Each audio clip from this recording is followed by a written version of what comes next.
You are live. Hi, everybody. Hi, Tony. How are you?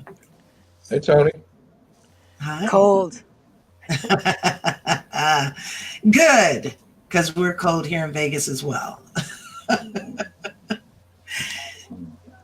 So it's all on you, Reggie Kearney. How you doing, What's sir? up, everyone? Hey, how y'all doing? Tonight, we're doing a continuation of my show from last week, dealing with issues in the African American community. But this week, we want to look at the news media, Jim Crow and the truth.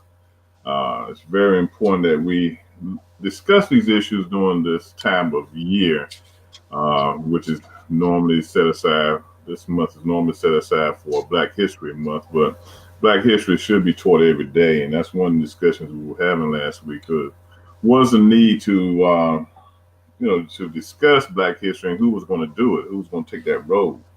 As we know, the schools aren't doing a good job of it, and the media definitely is not doing a good job of it. This has been one of the first years that I really haven't heard the media do a lot with promoting Black history. At one time, you always saw the McDonald's commercials during this time of year, really highlighting the contributions of African Americans in history of this country, and it's just not there this year.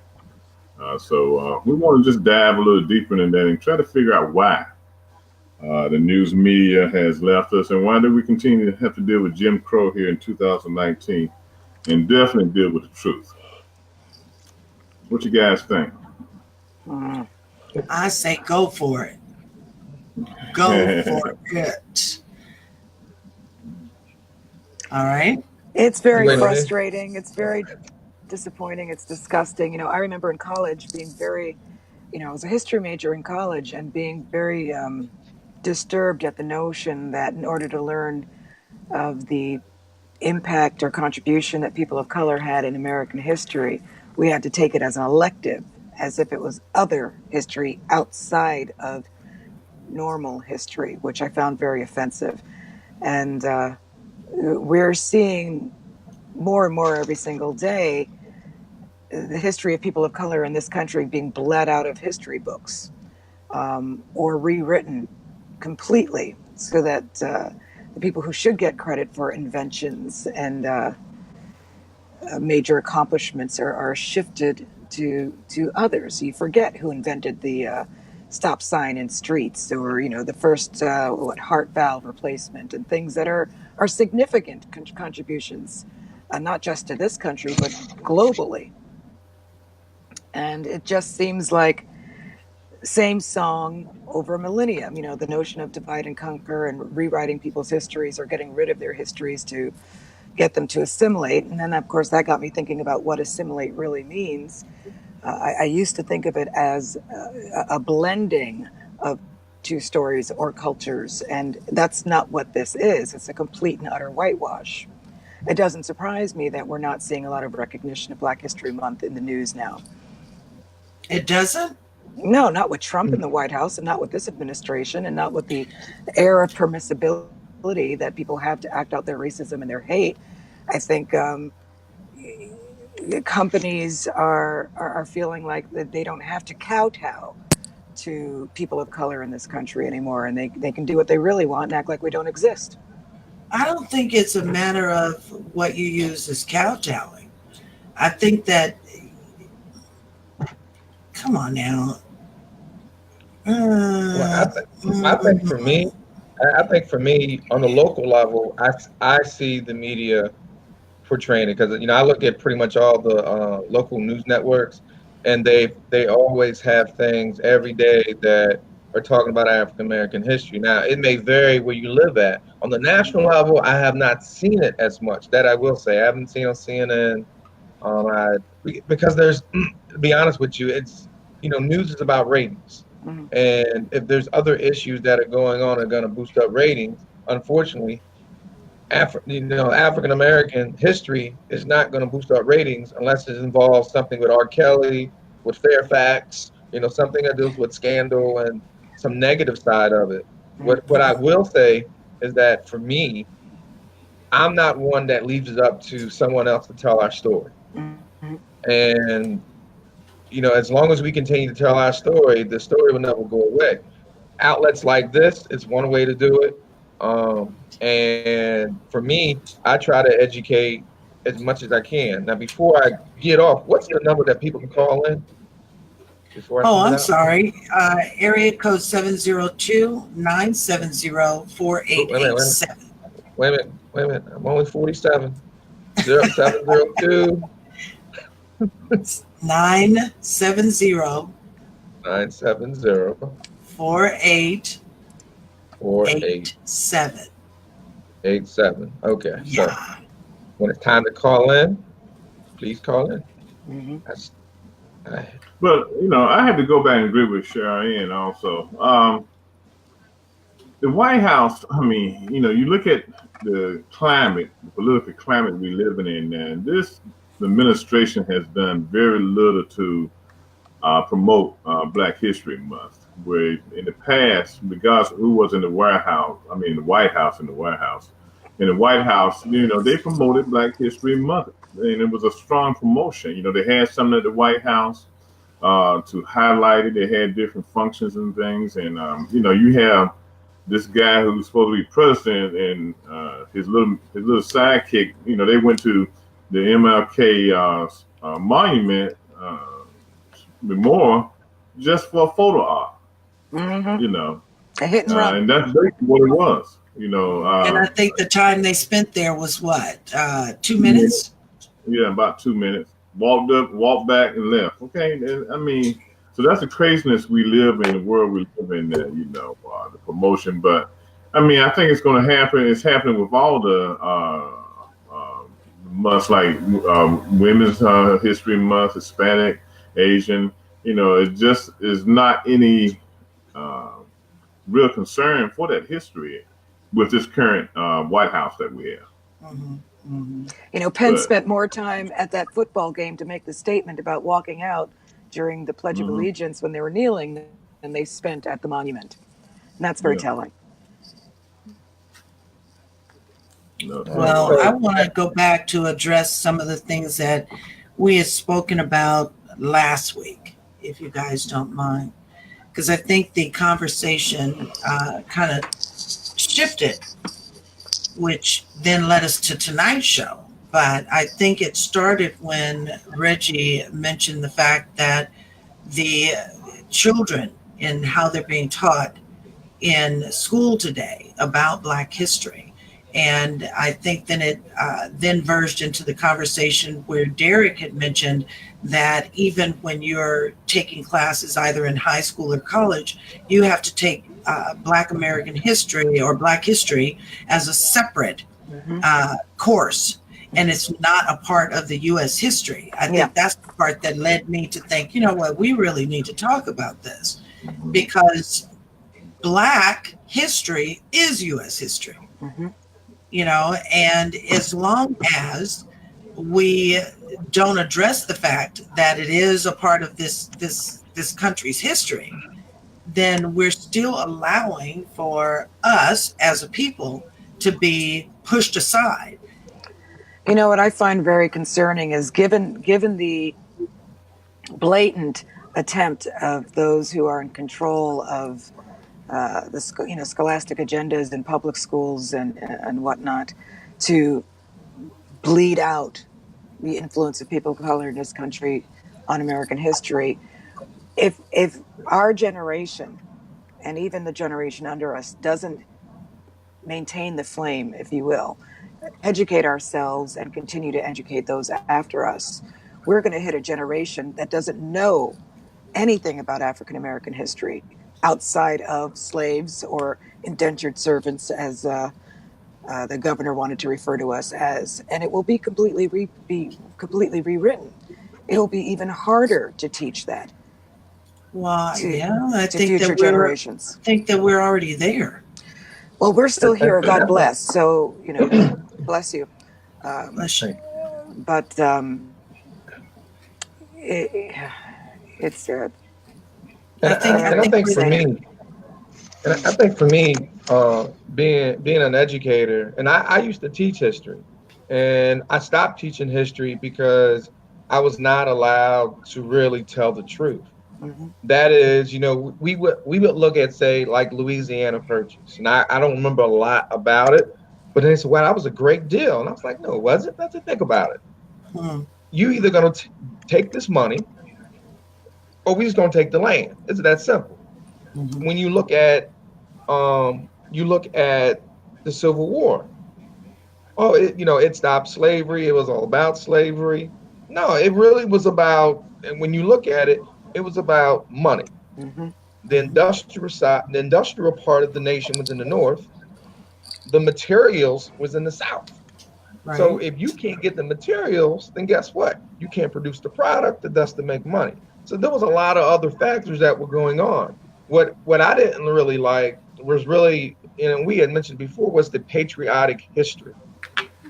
It was like, Mr. Terry, why you got to be so militant? I said, well, why can't we tell them the truth? Well, you have to teach what's in the curriculum. I said, well, you're teaching them partly what's in the curriculum. I was like, you're making it seem like slavery wasn't that bad. Mm-hmm. What was glorious about slavery? I was like, all the pictures you showed was everyone that was clothed. I said, you didn't show the atrocities of slavery. Especially in Florida, you're throwing the babies, feed them to the gators. And I mentioned this before. You're having mothers having intercourse with their own sons, Right. to build a better. So there was a lot of stuff that was going on. And when you look at the breakup of the family, I'm still trying to research my family that I know is going to be nearly impossible to get from the start because of the breakup. I'm saying, you just look at my complexion, I'm a mixture of a lot, just like everyone here. So whether or not everyone derived strictly from Africa, it could be, it could be not be, but regardless, there is some, when I look at it, it's true. That's just me. But the way that we have to look at African American history is not necessarily rely on the media. We need to rely on ourselves to teach the kids, and then talk to the parents, because I think what's happening is, if the parents don't deem it important, the kids are not going to deem it important. Mm-hmm. So what do you think it is that young people today, young parents, would say that doesn't, well, let's put it this way.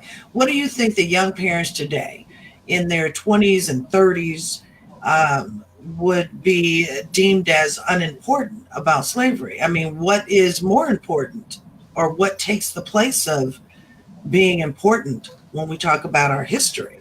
Well, if I could just chime in there for a second, I don't know that it's more important might be a poor choice of words, but I think that exceedingly important, and to add perspective to what we're going through today, is to be conscious of the accomplishments that our ancestors made following slavery. Mm-hmm. They had it even rougher than people do today, and yet you still had people who graduated with master's degrees, were the first Right. of theirs, were the firsts, doctors, the first lawyers, African American lawyers and doctors, and they accomplished that with even more of a hurdle and challenge and obstacles in their way than we have today. We have a significant number today, but they didn't. We have, I think, fewer than they did back then, and yet they still managed to succeed and to thrive and to overcome. And so we sit here today, or not we, but many sit here today thinking, I can't do that. I'm too broke, I'm too poor, I'm too ignorant, or whatever it is. And they allow themselves to be held back by that rather than gripping any opportunity they have by the throat and making it happen like our forefathers did. It just doesn't seem like our community has the same fight in it as hungry as we were, or we're hungry for the wrong things. We're hungry for material things. We want the bling. We want to be Instagram famous, and we're being distracted from truly educating ourselves and becoming financially solvent. So how much of that is Jim Crow?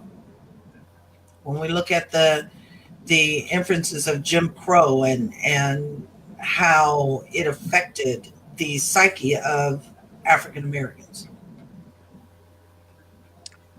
I think there was a part of history where it definitely had a negative impact on the perception of Black people. And then we had those periods of history where it was the civil rights movement, where although we were experiencing Jim Crow, we had an influx of Black pride. We had an influx of human and civil rights. Um, I think a lot of times it's unfortunate. We as a culture, we don't typically get energized for the struggle unless there's a song, It's a a tragedy. movie, or Well, a tragedy, yeah. or and where we should always be for the struggle, because every day it's a struggle. And for and I don't remember too much about the interview, but I remember when Steve Hart and Monique were speaking, and where I agreed with Monique. Monique was like, I'm just summarizing, I'm not going to lose who I am for this. And in some way, Steve is like, look, you messing up my money. You messed up your money. Okay, so what about your inner self? What about you? Is it all of, we can't die with, you can't take this money with you. Of course, you're trying to make sure that your family is well off when you pass away. But at what point are you going to allow the dollar to influence who you are as a person? Are you going to be that house or that field, or are you going to be free? Yeah, yeah. Reggie, do you want to address the comment from author Lynette Jewell? Oh yeah, I remember him. Well, he was a great guy. I remember him, vaguely, because I, haven't been in this county that long since '87, but he was a great historian. And he, this time of month was very important to him, as the whole year was important to him. We have an African American museum here in Charles County, Maryland. It's struggled has struggled over the years to maintain its existence, but that's something we're going to work towards in our own community to make sure that we can keep the doors open. But I want to address some issues. I think we have been the cause the downfall of our knowledge, having the knowledge of our history in our community. Okay, what we crave for knowledge now is how to be a rapper, how to buy expensive stuff, how to keep Gucci and Louis Vuitton and all those guys in business. And I think we've really lost our focus. We don't focus on the educators of our communities anymore. It's either you be a rapper or either you're a sports star, and that's what we really focus on. We focus on money more than anything else now. Yeah. So, I mean, you look at the young parents today. How many of the young parents even understand what the struggle was? Okay, they don't. They weren't taught what the struggle was. Okay, they don't understand, what our parents and grandparents and great grandparents went through to make sure that we could vote. It bothers me when I talk to African Americans that won't vote.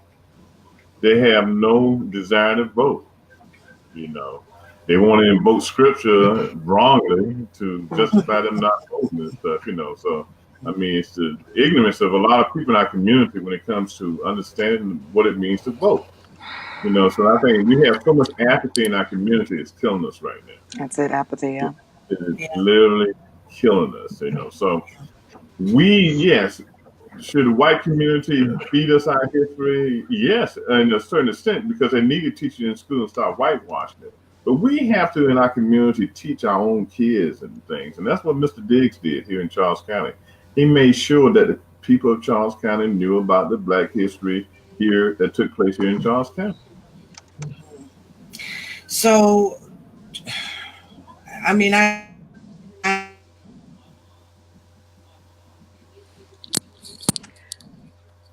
She freeze up? I think I so. did. Yeah, there you go. Are you okay? So yeah, it's a lot going on. Let me close out some stuff here. Sorry. So where do we go at this point? Because I think last week Derek had mentioned school curriculum is part of the curriculum might not give you everything that you need to know about America or Black history during our slave era, during the after the Civil War and all of these different things, what were the circumstances for African Americans or blacks then? I mean, what do we do about the curriculum? Well, I think in this day and time, it's not because there's such enormous amount of or wealth of information out there that even if you tailor the curriculum, in my mind, it's no excuse why we as a people can't educate ourselves. So if you can't get it through curriculum, we have to get it through the communities, whether it's through, fraternities, sororities, American Legion, whatever. I mean, any groups which have African Americans in it, or it can actually be from my white or non-African American viewers. There's a lot of them out there that promote African American history. We don't necessarily have to depend on the school system to do it, and because at this point it should start and then build up. And as you put it, elementary curriculum and thus, and like I said, it really depends on where you live at, because in certain parts of the South, it's embedded. And that's the whole problem. That's a huge problem. Well, for me, it is. It's a huge problem because it shouldn't matter your geography, your geographical makeup. That should not matter. We're talking about speaking the truth and giving the whole truth. Just because you live in California doesn't mean that you shouldn't get the entire truth. No, I'm not saying.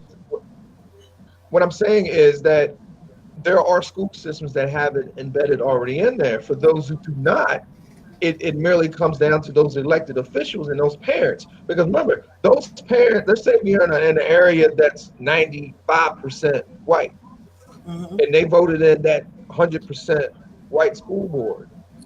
And you say you're going to learn African American history, I guarantee you 50% of them will be voted out. I guarantee you, or if not all of them. Is it fair? No. So we have to change it on the national level. On the national level. And unfortunately, I know we're not going to do that with the current administration. So we're going to, if it can be infused in there on the national level, and where those classes are there, and part of the history, because you got to understand whatever the book people are. McGraw-Hill. Somebody really control what's in there. I mean, you're absolutely right. We have to rely on the federal level. We can't rely on the states to do it. I mean, look, some states are rewriting their history books to say Moses was a founding father. Right. So we can't rely on the state level. But we have begun to conquer the need to fill that void, okay? I mean, here in Washington, we have the African American Museum, but I guarantee, and it should be harder for people to come in town and visit that museum, because people that live here locally should be flooding and breaking down the doors to get in and learn about history, but that's not happening. I guarantee you, if you go to Washington and ask a number of people have they ever been to the African American Museum of History, they'll tell you they haven't been. And look how long it's been open. So, and then you're going to have to do a lot of traveling to get the history, okay? I mean, if you go down to Mississippi to the museum that deals with the lynching and the slavery during that time, especially the lynching, it's there. If you go to Cincinnati, the Underground Railroad Museum, it's a lot of things that are out there. So maybe we got to start gathering our kids up in the community and going to the bus trips, going to Memphis to see where Martin Luther King, where the Lorraine Hotel was, things of that nature. I think it's going to be us as leaders and as entertainers and news people and church people, whatever, to go out and make sure that our young people learn the history. Because the school system's not going to do it no more. The media is not going to do it no more. It's going to be us. And we don't do it, it will be lost. The history will be lost. Yeah. To couple that, one of the other things that's happening in this country is, I refer to it all the time, the dumbing down of the country.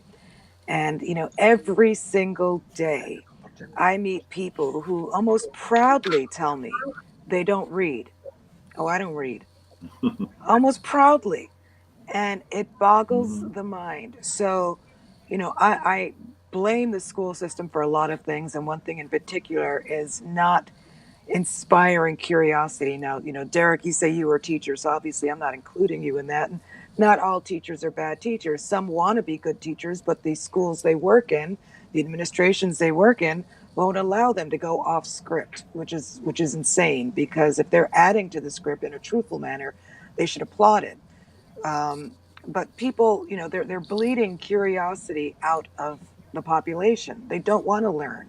They want to know how they're going to get the bling and, satisfy their need for immediate gratification in all things but intellectual. Yeah. And look, correct me if I'm wrong. I haven't even seen anything, and I don't watch a lot of TV. I think that's probably what it is. But have you all seen anything on BET or TV One concerning Black History this month? No. They generally have the Martin Luther King movie story or whatever on there. Have you seen those type of shows on there? You don't see them. No. So it's like we're complicit in the issue ourselves with the black media. Not even going forward and showing Black History during the month of February. So I mean, it's crazy. It's like it's a part of history that people want to wash away. Yeah. Let me take a moment just to say hello to the folks in the room. Author Lynette Jewell, good to see you. What's up, Al Brooks? Good to see you. He said he missed my face. You know what? He's the only one that I'll allow to call me Lady Breed. But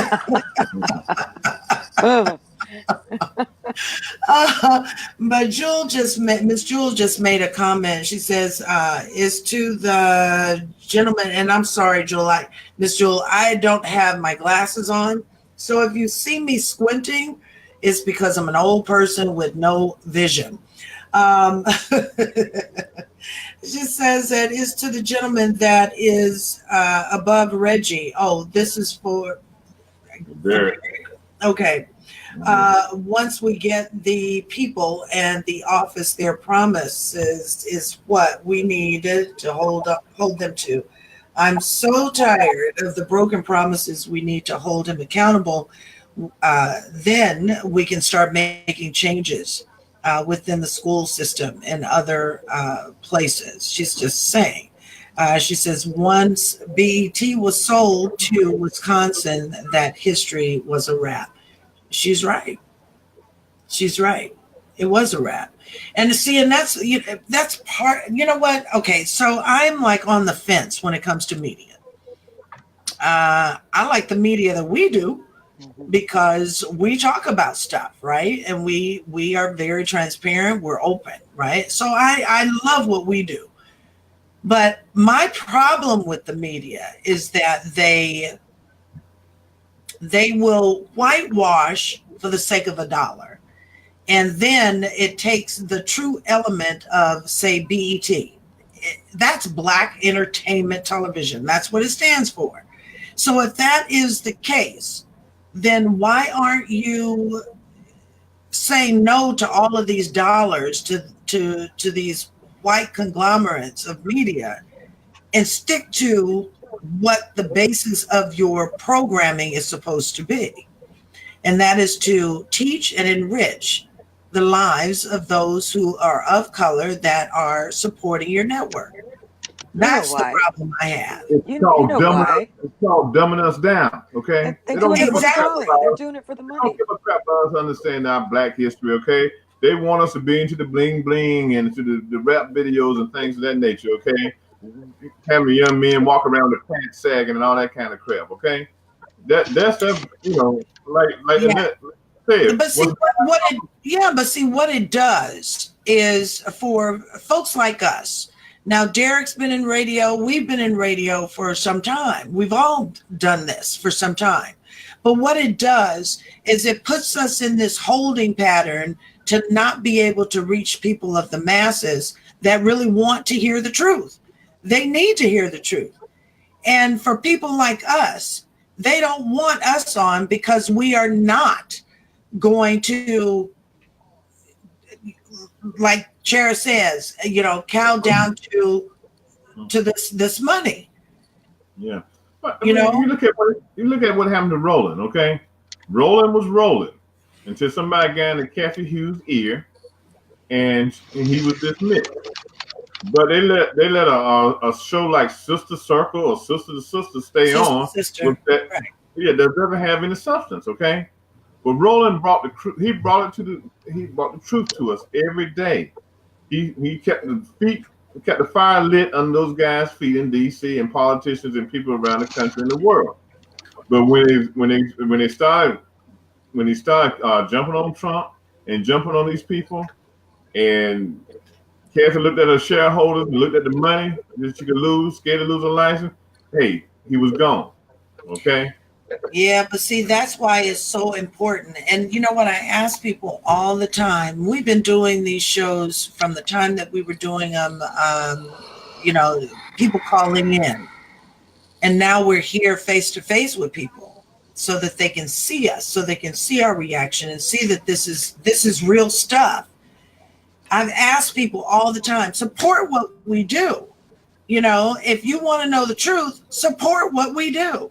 We don't necessarily have to have a large media conglomerate that's going to back us. We just need folks to support us to increase our power of being seen. That's what we need to do. And we can have our own, we do. We have our own network, but we need to reach a greater mass. Yeah. Well, You I know? think, well, maybe three to me issues that are centered around why, for the most part, we're not reaching the masses, meaning that we as a people, and you mentioned before, we live for the bling bling and all the materialistic things. And who doesn't? But I'm a very small percentage. Mm-hmm. And we also, and you know, to go back on what Steve Harvey Monique, you have those that will take away their integrity and their character to make a dollar. Not saying they're a sellout, but what I'm saying is like the dollar is more important than the cause. And then you may have these occasional benefits where, well, I got to make sure I'm still in touch with the people. So let me go ahead and do this event, but let me go back over here and make this money. Because they've given And up on the then, cause. yeah, and then Right. you have the BETs and the TV ones of the world who it really comes down to the dollar. It's garbage programs. You know, it's like you know, I'm not picking up my wife. My wife likes looking at those reality shows. I hate looking at them. I said, why do I want to sit up there and look at our people act the damn fool on TV? I'm saying literally. Yeah. Act the damn fool on TV. Where's Love of Hip Hop in Atlanta, Newark, I don't know, Orlando, it'd be Love of Hip Hop in It's a Waldorf. I don't bunch of know. But you know, why do I want to go there and look at us as a people act the fool when people already think that we act the fool again? So all we're really doing is reinforcing the stereotype. Yeah. But it gets the ratings. Oh, It those gets the people have ratings. given up. They've given up. They think the They cause is ain't a get. lost cause. Hey, Sarah Ann, I don't buy that. They ain't giving up. They acting Well, no, stupid. no, Okay, wait. Let me they're be dumbing their clear. butts down. They're dumbing their butts down. Cause like you said, they want to look at some love and hip hop all around the world. Okay, that's Let me not telling. let me What you be teaching? clear, Reggie. What you I'm not teaching your girls? What I'm you not teaching your saying boys? How that to be these assholes? people Okay. I'm not saying that these actors on these shows were ever down for the cause. They But weren't. what I am saying is like people like Steve Harvey who seem like intelligent individuals. They know what's important. They understand. But I think that he's given up. I think that they've come to a realization, whether we want to judge it as true or false, that they'll never have a significant impact. Things aren't going to change, you know, a la those people who don't bother voting because they don't think that their vote counts. So if nothing is going to change and nothing I can do is going to change it, then let me just work for the dollar so I can get mine and live my best life. And I think that's what these folks are doing now. If I were the parents for any of these kids going on these shows and acting out, mortified. But their parents probably taught them that's okay. yeah. Their parents probably taught them any way you can figure out how to pip yourself out and make a dollar, because at the end of the day, that doesn't change. You know, you could. But Steve Harvey has sold out, okay? Like Monique had every reason to smack him upside his head because he wants to take money over integrity, okay? He's sold out. Steve Harvey has a platform. He can have a small 2-minute segment every show in the month of February highlighting Black history, okay? Good. But he doesn't. I guess he doesn't want to go the way of Arsenio Hall. You know. But you know what? At some point, this is where I think, like with the Steve Harveys of the world, kind of bothers me. You can sit there and you can talk that Christianity shit all day long. And I don't mean to say it like that because I am a Christian, okay? But I'm just going to be real with you. And that's what this show is all about, is to be real.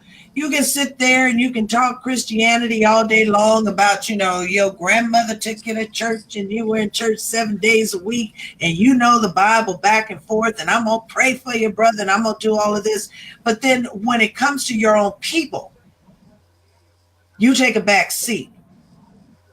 Steve Harvey ain't no better than a white man that's trying to get his over another black man. He's no better. He is no better. Because if he were, you'd see his ass in them suits doing more for his communities. And that is not what we see. You don't hear him doing a whole lot of things. Now, if it makes him look good, you're damn right he's going to do it.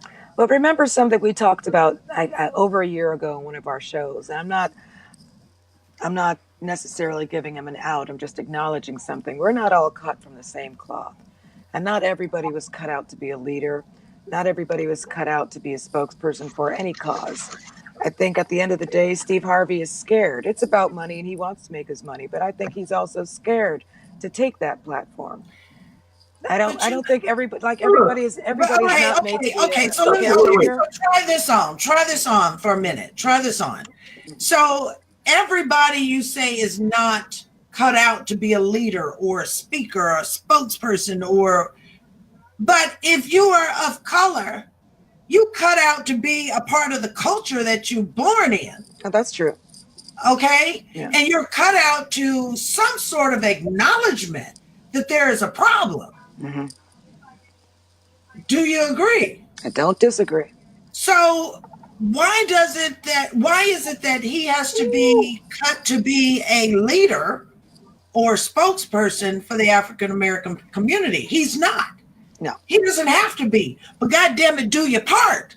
Look, we all knew where he was going once he met with Trump. I think he's a little bit of a coward at the end of the day. Well, look, they done cancel the show anyway, okay? They replacing the show with that little country singing girl who used to be on The Voice.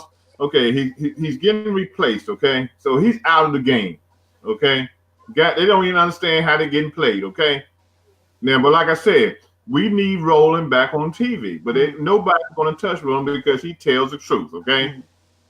But you got the Uncle Tom entertainment that want to tom around, the shuffling and jiving on TV because they want to make some money, okay? And Steve Harvey is one of those guys, okay? Yeah. And I think it goes back to that old adage when they say sometimes the truth hurts. And I know with me, and I've said it before. I'm very pro-black, but I'm not anti-white. I'm not anti-gay and all this other stuff. Right. But I think sometimes what happens is people think when you're talking about the cause that all of a sudden you're labeled, you're being racist. I said I can't be racist because one, you don't understand the definition in which white people put in the dictionary. Right. So I never said that I'm superior to another group of people. I never said that. What I said is that as a people, there are certain things that we are doing to ourselves, and you don't have the right as a white person to tell me what I'm doing. I said, take care of you. When I mean take care of your group of people and your issues, I'll take care of mine. Now, if you want to help and have some solutions, I'm more than welcome to take them. But if all you're going to do is complain and have no solutions, tell somebody, well, they need to get a job. I said, okay, what if they tried to get a job, but because they got a criminal record, well, they should have broke the law. I was like, what if they really didn't break the law and they were set up? But guess what? Now they got a record, they can't get expunged. Well, so then what happens? You get into all this, which kind of ties down to Jim Crow. If you look at Jim Crow, you look at the history of Jim Crow. Course labor is over, and we mentioned before, you got to get free labor somewhere. So how do you get free labor? You come up with these fictitious crimes and accusations, and you did this, so guess what? Now you're gonna spend 10 years for walking on the other side of the road. Yeah. You can't eat at this restaurant, and I think I heard it today. I don't know the quote exactly, but I think somebody who's running for office had quoted Dr. Martin Luther King Jr. And they said, "What good is integration if you can't even afford to get the hamburger at a restaurant? What good is integration at a restaurant if you can't afford to even buy a hamburger?" Which kind of ties down to Jim Crow, because there's certain jobs that we couldn't get. But we weren't getting paid equal for doing the same exact thing. So, and women were fighting to the same fight. You look at the corporate ladder, you look at corporations, and they're talking about the ladder's there for you to climb, but the ladder breaks off after a certain distance, okay? If you look at the corporate boardrooms and the executives, the CEOs of these companies around the country, they're still ran by white males, okay? So, I mean, I don't care how much studying we've done, how many PhDs or masters we've gotten, we still are limited to what we can do in our society. We can't even come back and reconstruct the Black Wall Street because we scared. We pray up in the barrel. We pulling at each other, okay? We won't even support each other, okay? And I've always said this. You take a black beauty supply store and you take an Asian beauty supply store, where the black women going? They're going to the Asian because they feel like the black folks are selling inferior products, okay? Right. You're going to the Asian store, they're watching you the whole time you in there. Yeah, so you're in that catch-22. Damned if you do it, damned if you don't. Yeah. But I mean, and you touch on it when we talk about, how do we cultivate our own communities and trying to, promote black businesses.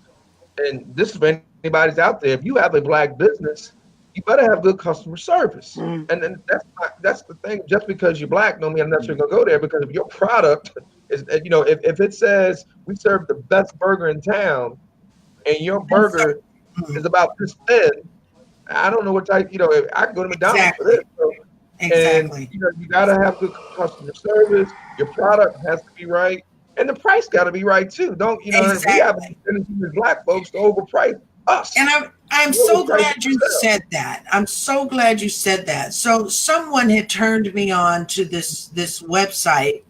I don't know if it was doing one of your shows or one of our shows on Hot Topics, but they turned me on to this website, and I took a look at it. And it is black owned. It's all black retail. And as I scroll down, I'm thinking, gosh, this is some nice products. I looked at some of the women's wear and men's attire and all kind of different things. They had cleaning products, all this stuff. So I'm looking at it, I'm thinking, wow, this is good stuff, reading the descriptions. Then I look at the price and I'm like, how in the hell do you expect the average black person to spend $60 on a goddamn t-shirt? You done lost your ever-loving mind. And this is why blacks don't promote blacks. But these are the same people who spend $300 on a pair of sneakers. Come on. See, that doesn't make sense to me. It doesn't make sense, but they're doing it. I'm not saying the pricing is right, but you've got impoverished people that are spending way too much money on goods that they shouldn't be. From Tommy Hilfiger and all of these other people who don't even like us. Now, $60 for any T-shirt is insane, no matter who's made it. Don't do it. But they could still support that. Yeah, but see, the thing is that Derek he hit the nail on the head when you're talking about supporting black businesses. If you are going to claim yourself as a black-owned business, being there for the folks in your community, darn it, make it so that it can be, shared across the board. Mm-hmm. Someone who is living in the hood, if they want to go out and spend $300, $400 on a pair of shoes and $60 on a pair of t-shirts, what are you teaching them economically to be able to further themselves? Exactly. You're becoming the part of the problem. You're not helping black folks. And I think the other part of it, and this is where I would say it's the modern day Jim Crow, because, like, for instance, I'll use Baltimore for example. When I was in Baltimore, I swear within a block, maybe 2 block radius, there wasn't one black business, not one. There was chicken joint, liquor store, whatever. And I'm thinking, you gonna tell me out of everybody in the Baltimore city, not one person could muster up enough money to get a business here? That was by design. That Oh was, yeah. it's almost like there's these loopholes. Well, I wouldn't say loopholes. There's just these restrictions that made it very difficult for black businesses in a predominantly black area. You know, think of the old school how it used to be. You have black businesses there now, and nothing against Asian people, because hey, if the opportunity is there, most of the joints there, when Vietnamese, whatever it may be, there wasn't anyone white in the community. Not to say that a white person didn't own the business, may not managed it or whatever, but you know, you can even look at Charles County. Now we're growing when it comes to minority business, but a vast majority of the businesses are not owned by blacks, who comprise over 50% of the county. Right. It's just insanity. It's insanity on a hamster wheel. But, you know, I think we can all agree that, you know, in order to put a mend in this fence of what we have going on in our communities, and I say our communities nationwide, this is not just a Baltimore issue, a New York issue, a Vegas issue. It's a nationwide issue when it comes to blacks. And if you can't figure out the basis and the basics of the economy structure or economics on why most black businesses fail in a black community, or why black businesses aren't being erected in a black community, then there's something wrong there. There's something wrong. We've got more Asians in these communities than we have anything else. Well, they know how to Asians support and each other. Jewish. They'll pool their money And it together and starts open there. up one business. Exactly. Yeah. Exactly. But we keep them in business, okay? Right. But like I said, I visited a website. I was going to support my brother. And I'm looking at this shit and I'm like, your business will not work for you. You're not going to make the kind of money you think you're going to make, because you are not bringing down your costs that or prices that is going to be reasonable for everyone. You got to start there. We focus more on greed than we do anything. There's no way you can be successful and be a lasting successful business if you're greedy and you think that you're getting over on folks, and especially your own folks. Something wrong with that. Something definitely wrong with that. So, and I think the other part of it, as we go back to, you know, as you look at, I guess, the topic media, Jim Crow, and the truth. When I look at the media, and the media plays an integral part in the overall perception of how a lot of people view African Americans, not only in the United States, but throughout the world. And it's really up to us to dispel the myth and the stereotypes. But we can't do that if we're, you know, I always feel as a people, we have to get on our people. I said, well, like when I'm at school, somebody's doing something real stupid, I'm like, what the world you do that for? Pull your pants up, you know, stuff like that. You know, this. But what happens if you walk past 10 people and none of those people say pull your pants up, and I'm the only one that says pull it up, and guess what? Now I'm a problem. exactly. I'm bothering you. I'm bothering you by telling you to do something so you won't fit into this stereotype. So, yeah, you know, I know. We just have to do a better job of uplifting our people, but don't necessarily do it when there's a Black Panther movie or some book coming out or some tragedy, or heaven forbid during the primaries when we got the African American candidates, and all of a sudden everybody want to be kumbaya. Yeah. On the primary, you're gonna be kumbaya throughout the year.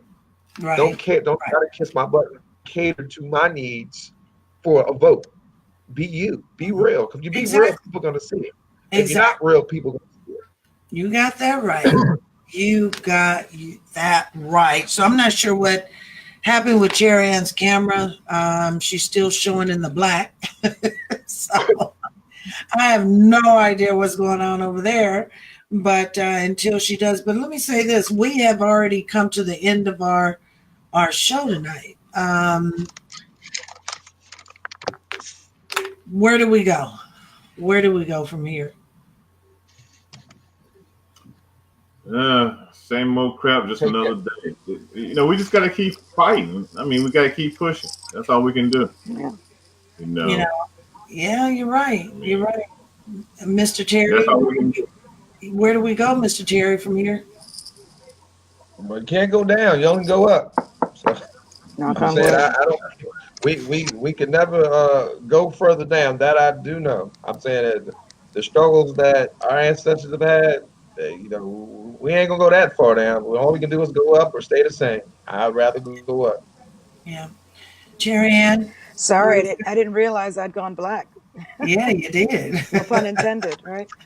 Now, while you're all thinking, I was thinking to myself, you know, back along the subject line, they don't tell us our history.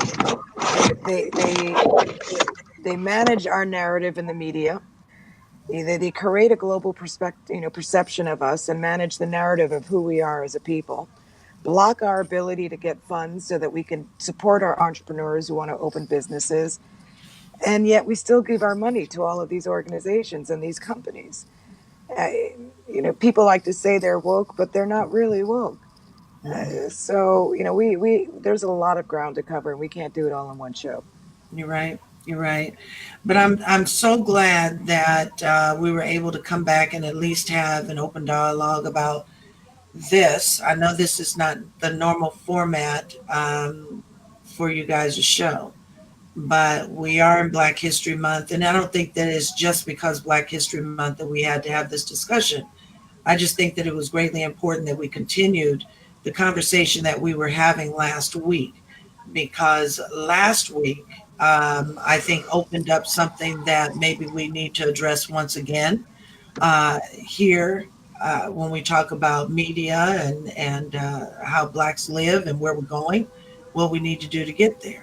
So I'm hoping that you guys will do that, and I really thank you for putting this subject matter in for tonight. I really do. Thanks for having us. Can I suggest a topic for next week? No. Okay.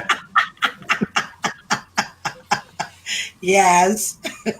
I just want to the absence of the male teacher, specifically the Black male. I'm writing it down. Why? Why am I writing it? No. I'm saying why, and to educators on besides myself of why they chose or why they chose to stay or why they chose to leave. And I think that it would spark some real hardcore discussion that most school systems do not want to talk about, because I can tell you right now, pay is not the issue, and they keep thinking that it is. Pay is not the issue, that you don't have a large amount of Black male teachers. There's a lot of other issues besides pay. Gotcha. If you come from Boondock, Mississippi, you come up north, you can make it a whole lot more money up here than you would in Mississippi. Ain't the money. All right. Sounds good to me. Sounds Everybody good to me. What is he doing over there? Is he frozen? Oh, there he goes. Now I can talk about this. All right. All right. Well, thank you, Ms. Jewel. Thank you. She said that was a great show, and we really do appreciate those who have tuned in tonight and who have taken the time to spend your evening with us for an hour. But we're going to go ahead and get out of here. I don't know where Derek went again. So I'm sorry, something fell down. So until then, we'll be coming on back. But make sure that you check out Real World News TV with Reggie Kearney, Cherry Ann Tappan. And looks like we've got a new addition, Mr. Derek Terry. Make sure that you come on back here every Tuesday night at 5:30 p.m. Pacific, 7:30 p.m. Central, and 8:30 on the East Coast. Make sure that you come on back right here on Facebook with Hot Topics Talk Radio with me, Yvonne Baker, and Chris Smith tomorrow night. The show starts at 8 o'clock p.m. Pacific, 10 o'clock Central, and 11 o'clock on the East Coast. Also, we invite you to visit our website at hottopictalkradio.com. You can find out more about all of the hosts that are here on all of the shows. Because we've got Man to Man coming back in April. So make sure that you find out more about the hosts right there on the website and even catch up on some past shows. You can also catch up on past shows by going over to YouTube and just go to the Hot Topics Talk Radio Network and you can look at every last one of our shows.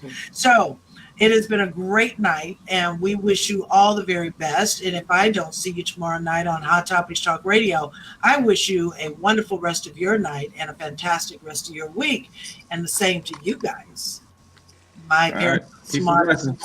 Good night, all. Have a good night, everybody. Talk to you soon. Bye-bye.